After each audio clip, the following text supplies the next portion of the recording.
They don't taste like it. They might have the right color or the right shape, but it's not actually food. Mr. Obama, the new US president, is a supporter of abortion. Big time supporter of abortion. And also equal rights for homosexuality. Already he's only been in office just a few short weeks. He has already forked out millions to support abortion worldwide. But in Exodus 20:13 it says, "Thou shalt not kill." So do you think that the unjust killings in wars, in abortions, will invoke a blessing or the wrath of God? What do you think? It's not higher science, is it? Do you think that the eternal God intends to live in a blood-soaked earth? I think not. I think not. Can you now see that the eternal God cannot return to the earth while it is in this condition? The earth, its inhabitants, and all the angels have to be clean and holy. Christ will come and do some of this for the 1,000 years. But after that, you know, everything's got to be replaced. New heavens and the new earth.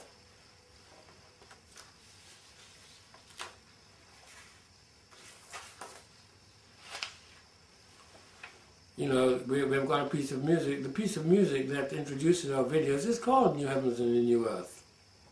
It's not just nice poetry and pretty music, but it is literally a reality. When Christ returns, a lot of cleanup is going to be done for 1,000 years. And we will all learn by this that our diabolical and destructive way of life was wrong and unacceptable. You know, and the nations of biblical Israel are going to have the rather unpleasant task of cleaning up the land. You see, at the moment, we're fighting wars by remote. Somebody sitting in an office 6,000, 8,000 miles away, pressing a few buttons. Oh, there's our drone. Oh, there's a family. Let's take them out. Poop, they're gone. That's happening in reality. Well, I got news for you. We, these same English-speaking people, are going to find that on the last war, the Battle of Armageddon, that everybody keeps talking, it's not of Armageddon, but at Armageddon. Armageddon is a place. Is going to result, when Christ is finished, destroying all these people, there are going to be millions of people who are being killed. And they are going to have to be buried. Oh yes, the bits and pieces, the bones, the whole lot, in order to cleanse the land. This will give us the experience of dealing with the same kind of destruction that we inflicted on others. The stench will make them sick, right down to their stomachs, for 7 long months. And we are told that all the people, not just a few, all the people will be involved in the burial. The wrath of the eternal God will teach us all a lesson that we will never ever forget for eternity. The land will be cleansed by the brutal reality of handling the dead bodies, the bits and pieces, and the bones, the casualties of war. You read that in Ezekiel 39. And it shall come to pass in that day that I will give unto Gog a place there of graves in Israel, the valley of the passengers on the east of the sea, and it shall stop the noses of the passengers. The stench is going to be so great. And there shall they bury Gog and all his multitude, and they shall call it the valley of Hamon-Gog. Verse 12, Ezekiel 39, and 7 months. So this is going to go on for 7 long months. You go to sleep, you can't get it out your head. The smell is with you. You wake up, you got another day to do it. 7 long months. Shall the house of Israel be burying of them, that they may cleanse the land? Verse 13, Ezekiel 39. Yea, all the people of the land shall bury them. So no escape. And it shall be to them a renown the day that I shall be glorified, saith the Lord God. And they shall sever out men of continual employment. So in addition to this, they're going to have men whose function is nothing else but to go out and look for any little fragments of bone that they might have missed, to cleanse it by burying it. And the passengers that pass through the land, when any seeth a man's bone,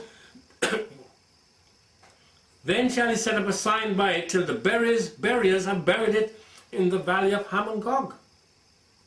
Thus shall they cleanse the land. Ooh, oh yes. We think we're getting away with what we're doing.